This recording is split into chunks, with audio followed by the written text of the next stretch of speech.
अध्याय 13 Nicolas Flamel. Dumbledore ने Harry को यह समझा दिया था कि वह दोबारा शाहीबाग के दर्पण की तलाश में न जाए और इसलिए क्रिसमस की बची हुई छुट्टियों में अदृश्य चोगा उसके संदूक के नीचे पड़ा रहा। हैरी सोच रहा था कि काश इतनी ही आसानी से वह दर्पण में देखी बातों को भी भूल सकता, परंतु वह नहीं भूल पाया। उसे बुरे सपने आना शुरू हो गए, जिनमें वो बार-बार देखता था कि उसके माता-पिता हरी रोशनी के धमाके में गायब हो रहे हैं, जबकि कोई आदमी तेज आवाज में हंस रहा है। जब हैरी ने रॉन को इन सपनों के बारे में बताया तो उसने कहा, देखा, डंबलडोर सही कह रहे थे, वह दर्पण किसी को भी पागल कर सकता है। हरमाइनी स्कूल शुरू होने के एक दिन पहले आई और उसने घटनाओं को एक अलग ही नजरिए से देखा। एक तरफ तो वो सोचकर दहशत में थी कि हैरी 3 रातों तक लगातार बिस्तर से बाहर निकलकर पूरे स्कूल में घूमता रहा। अगर फिल्च ने तुम्हें पकड़ लिया होता तो। और दूसरी तरफ वह निराश थी कि हैरी को कम से कम यह तो पता लगा लेना चाहिए था कि निकोलस फ्लेमेल कौन था। उन्हें अब यह उम्मीद नहीं थी कि वे लाइब्रेरी की किसी किताब में फ्लेमेल का नाम खोज पाएंगे। वैसे हैरी को अब भी यकीन था कि उसने यह नाम कहीं पढ़ा था। एक बार स्कूल शुरू हो गए तो वे ब्रेक के दौरान 10 मिनट तक किताबें छानने के काम में फिर से जुट गए। हैरी के पास तो बाकी दोनों से भी कम समय था, क्योंकि क्विडिच की प्रैक्टिस एक बार फिर शुरू हो गई थी। वुड इस बार टीम से पहले से ज्यादा मेहनत करवा रहा था। अब बर्फ गिरने के बजाय बारिश हो रही थी, परंतु लगातार हो रही बारिश भी वुड के उत्साह को ठंडा नहीं कर पाई। वीजली बंधु शिकायत कर रहे थे कि वुड पागल हो गया है, पर हैरी वुड की तरफ था। अगर वे मेहनतकश के खिलाफ अपना मैच जीत लेते हैं तो वे 7 साल में पहली बार हाउस चैंपियनशिप में नाकशक्ति से आगे निकल जाएंगे। कड़ी मेहनत करने के पीछे जीतने की इच्छा तो थी ही। इसके अलावा हैरी ने पाया कि जब प्रैक्टिस के बाद थका होता था तो उसे बुरे सपने कम आते थे।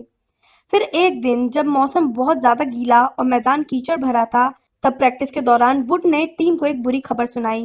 वो वीजली बंधु पर बुरी तरह खफा था, क्योंकि वे एक दूसरे पर गोता मार बमबारी कर रहे थे और अपनी झाड़ू से गिरने का नाटक कर रहे थे।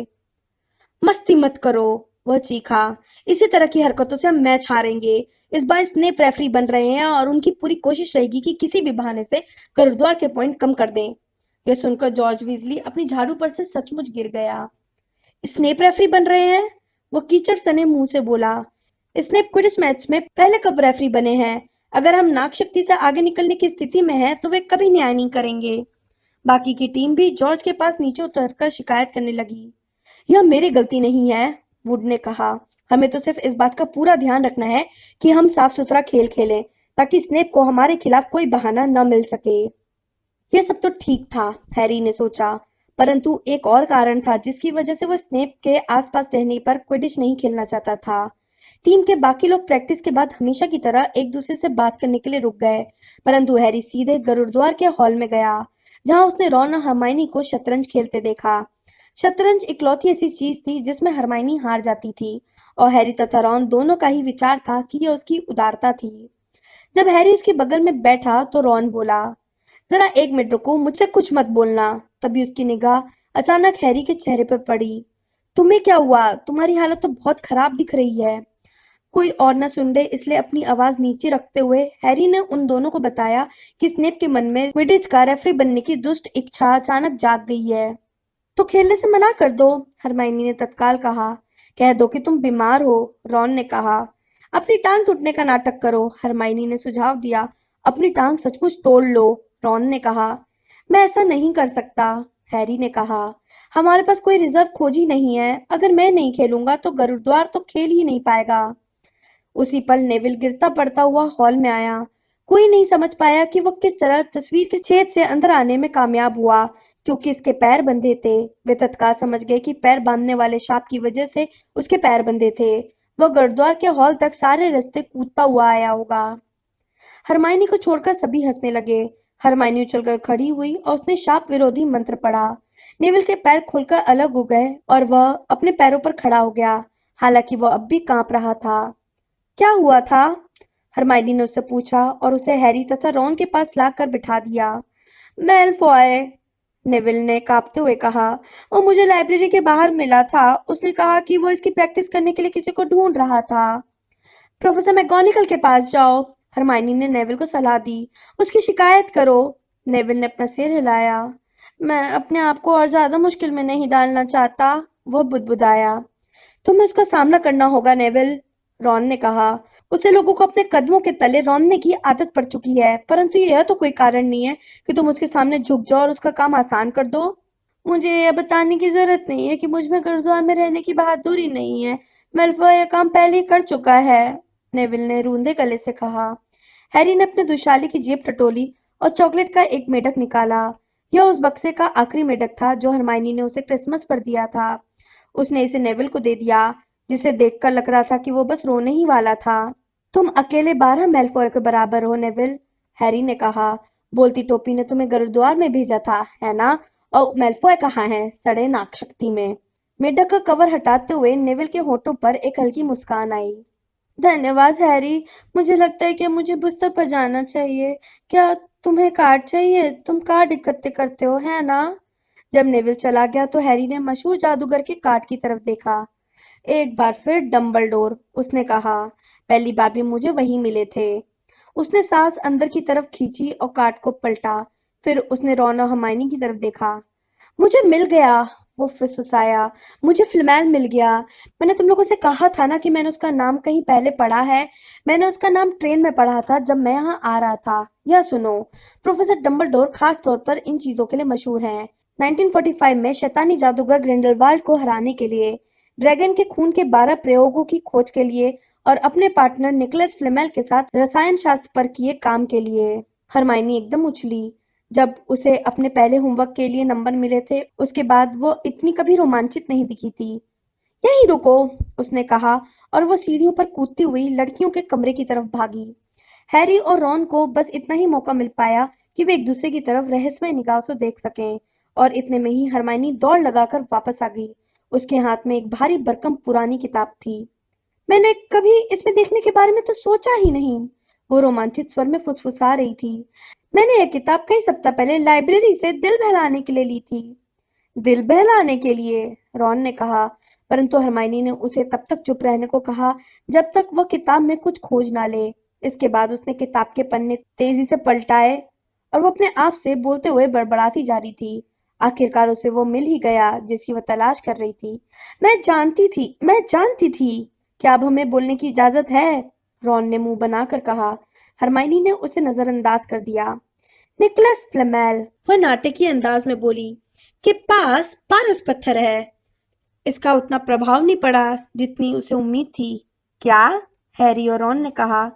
सच्ची? क्या तुम दोनों को पढ़ना नहीं आता? देखो और इसे पढ़ो यहाँ। उसने उन दोनों की तरफ किताब सरका दी और हैरी और रॉन ने पढ़ा। रसायन शास्त्र के प्राचीन अध्ययन का संबंध पारस पत्थर बनाने से है, जो अद्भुत शक्तियों वाला एक पौराणिक पत्थर है। यह पत्थर किसी भी धातु को शुद्ध सोने में बदल देता है और आयु बढ़ाने वाला अमृत भी बनाता है, जिसे पाने वाला अमर हो जाता है। सदियों से पारस पत्थर के बारे में कई अफवाहें रही हैं, परंतु फिलहाल ऐसा एक ही पत्थर है और वह मिस्टर निकोलस फ्लेमेल के पास है, जो जाने माने रसायन शास्त्री और ओपेरा प्रेमी है। मिस्टर फ्लेमेल, जिन्होंने पिछले साल अपना 665वां जन्मदिन मनाया है, डेवॉन में अपनी पत्नी पेरेनिल 658 साल के साथ शांति से जीवन बिता रहे हैं। देखा? हैरी और रॉन के पढ़ने के बाद हरमाइनी ने कहा। कुत्ता फ्लेमेल के पारस पत्थर की रखवाली कर रहा होगा। मैं शर्त लगाती हूँ कि फ्लेमेल ने डंबलडोर को सुरक्षित रखने के लिए कहा होगा, क्योंकि वे दोनों दोस्त हैं और वो जानता था कि कोई इसके पीछे पड़ा है। शायद वो पत्थर को ग्रिंगॉट से निकलवाना चाहता था। एक पत्थर जो सोना बनाता है और आपको कभी मरने नहीं देता, हैरी ने कहा। कोई हैरानी नहीं है कि स्नेप इसके पीछे पड़ा है। हर कोई चाहेगा कि उसके पास ऐसा पत्थर हो। और कोई हैरानी नहीं कि हमें फ्लेमेल का नाम जादूगरी में आधुनिक विकास का अध्ययन में नहीं मिला, रॉन ने कहा। अगर वे 665 साल के हैं तो उन्हें आधुनिक तो नहीं कहा जा सकता, है ना? अगली सुबह हैरी और रॉन गुप्त कलाओं से रक्षा की क्लास में आदम भेड़िए के काटने के विभिन्न उपचार उतार रहे थे, परंतु वे अब भी यही चर्चा कर रहे थे कि अगर उन्हें पारस पत्थर मिल जाए तो वे क्या करेंगे। जब रॉन ने कहा कि वह अपनी खुद की क्विडिच टीम खरीदेगा, तब जाकर हैरी को स्नेप और आने वाले मैच की याद आई। मैं खेलूंगा, उसने रॉन और हरमाइनी से कहा। अगर मैं नहीं खेला तो नागशक्ति के लोग सोचेंगे कि मैं स्नेप का सामना करने से डर रहा हूँ। मैं उन्हें बता दूंगा कि अगर हम जीत जाते हैं तो उनके चेहरे से मुस्कान उड़ जाएगी, बशर्ते वे लोग तुम्हें पिच से ही ना उड़ा दें, हरमाइनी ने कहा। जैसे जैसे मैच का दिन करीब आता गया, हैरी की घबराहट बढ़ती गई। चाहे उसने रॉन और हरमाइनी से जो भी कहा हो, बाकी टीम भी बहुत शांत नहीं थी। हाउस चैंपियनशिप में नागशक्ति से आगे निकलने का विचार बहुत बढ़िया था। किसी ने भी पिछले 7 साल में ऐसा कभी नहीं किया था। परंतु क्या उन्हें ऐसा करने दिया जाएगा जबकि रेफरी इतना पक्षपात करने वाला हो? हैरी नहीं जानता था कि यह उसके मन का वहम था या नहीं, परंतु वो जहां भी जाता था स्नेप से टकरा जाता था। कई बार तो उसके मन में यह विचार भी आया कि कहीं स्नेप उसका पीछा तो नहीं कर रहा है और उसे खुद पकड़ने की कोशिश तो नहीं कर रहा है। जादुई काढ़े की क्लास अब एक तरह से साप्ताहिक यातना में बदल रही थी और स्नेप हैरी के साथ भयंकर व्यवहार कर रहा था। क्या स्नेप यह जानता था कि उन्हें पारसपत्र के बारे में पता चल चुका है? हैरी को समझ में नहीं आया कि स्नेप कैसे पता चल सकता था, परंतु कई बार उसे यह भयानक एहसास होता था कि शायद स्नेप मन की बातें पढ़ सकता था। जब रॉन और हर्माइनी अगली दोपहर चेंजिंग रूम के बाहर उसे शुभकामनाएं दे रहे थे, तो हैरी जानता था कि वे लोग यही सोच रहे होंगे कि उसे दोबारा जिंदा देख पाएंगे या नहीं। आप इसे तो सांत्वना देने का विचार नहीं कह सकते थे। जब उसने अपनी क्विडिच की ड्रेस पहनी और निम्बस 2000 उठाई, तो हैरी ने वुड के उत्साह बढ़ाने वाले भाषण का एक शब्द भी नहीं सुना। इस बीच रॉन और हर्माइनी स्टैंड्स में नेविल के पास बैठ गए, जिसे यह समझ में नहीं आ रहा था कि वह इतने गंभीर और चिंतित क्यों थे, या वे मैच में अपनी छड़ियां साथ लेकर क्यों आए थे। हैरी को मालूम नहीं था कि रॉन और हर्माइनी छिपकर पैर बांधने वाले शाप की प्रैक्टिस कर रहे थे। उन्हें यह विचार मेलफॉय से मिला था, जिसने नेविल पर इसका प्रयोग किया था, और वे तैयार थे कि अगर स्नेप ने हैरी को चोट पहुंचाने की जरा भी कोशिश की तो वे स्नेप पर इसका प्रयोग कर देंगे। भूलना मत, यह लोकोमोटर मार्टिस है, हरमाइनी बुदबुदाई जब रॉन ने अपनी छड़ी अपनी बाह में ऊपर की तरफ छिपाई। मैं जानता हूँ, रॉन ने पलटकर जवाब दिया, बार बार मत बताओ। चेंजिंग रूम में वुड हैरी को एक तरफ ले गया। मैं तुम पर दबाव तो नहीं डालना चाहता पॉटर, परंतु आज हमारे लिए सुनहरी गेंद को जल्दी पकड़ना जितना ज्यादा जरूरी है उतना पहले कभी नहीं रहा। इससे पहले कि स्नेप मेहनत कश को ज्यादा फायदा पहुंचा सके, खेल ही खत्म कर दो। पूरा स्कूल यहाँ पर है, फ्रेड विजली ने दरवाजे के बाहर झांकते हुए कहा। यहाँ तक कि कसम से डंबलडोर भी मैच देखने आए हैं। हैरी का दिल कुलांचे मारने लगा। डंबलडोर, उसने कहा, और वह दरवाजे तक दौड़ कर गया ताकि अपनी आंखों से देख सके। फ्रेड सच कह रहा था, सफेद दाढ़ी पहचानने में किसी से भी गलती नहीं हो सकती थी। हैरी को इतनी राहत मिली कि उसका मन हुआ कि वह ठहाकर लगाकर हंसे। अब वह सुरक्षित था। डंबलडोर अगर देख रहे थे तो स्नेप कोई ऐसी हरकत करने की कोशिश नहीं कर सकता था जिससे हैरी को चोट पहुंचे। शायद इसलिए जब टीमें पिच पर पहुंची तो स्नेप बहुत गुस्से में दिख रहा था और रॉन ने भी यह ताड़ लिया। मैंने स्नेप को कभी इतना सड़ा मुंह बनाते नहीं देखा, उसने हरमाइनी से कहा। देखो, खेल शुरू हो गया। आउच! किसी ने रॉन के सिर में पीछे से कुछ चुभाया। यह मेलफॉय था। अरे सॉरी वीजली, तो मुझे दिखे ही नहीं। मेलफॉय क्रैबो गोल की तरफ देखकर दांत निकाल रहा था। सोच रहा हूँ इस बार पॉटर कितनी देर तक अपनी झाड़ू पर टिक पाएगा। कोई शर्त लगाना चाहता है? तुम लगाओगे वीजली? रॉन ने जवाब नहीं दिया। इस स्नेप ने अभी अभी मेहनतकश को एक पेनल्टी दी थी क्योंकि जॉर्ज वीजली ने एक पहलवान को उसकी तरफ मारा था। हरमाइनी, जिसकी सारी उंगलियां उसकी गोद में गुथी हुई थी, हैरी को लगातार देख रही थी, जो किसी बाज की तरह मैदान में चारों तरफ चक्कर लगा रहा था और सुनहरी गेंद की तलाश कर रहा था। तुम्हें पता है गरुड़द्वार की टीम के खिलाड़ियों को कैसे चुना जाता है? मेलफॉय ने कुछ मिनट बाद जोर से कहा, जब स्नेप ने मेहनतकश को बिना किसी कारण एक और पेनल्टी दे दी। वे ऐसे विद्यार्थियों को चुनते हैं जिनके लिए उन्हें अफसोस होता है। देखो, पॉटर है जिसके मम्मी डैडी नहीं है, फिर वीजली बंधु है जिनके पास पैसा नहीं है। तुम्हें भी टीम में होना चाहिए लॉन्गबॉटम, तुम्हारे पास दिमाग नहीं है।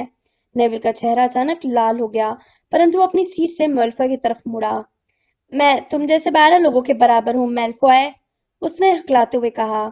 मेलफॉय क्रैबोगॉय जोर से हंसने लगे, परंतु रॉन बोला, जो अब भी खेल से अपनी आंखें हटाने की हिम्मत नहीं कर पा रहा था, उसे बता दो नेविल।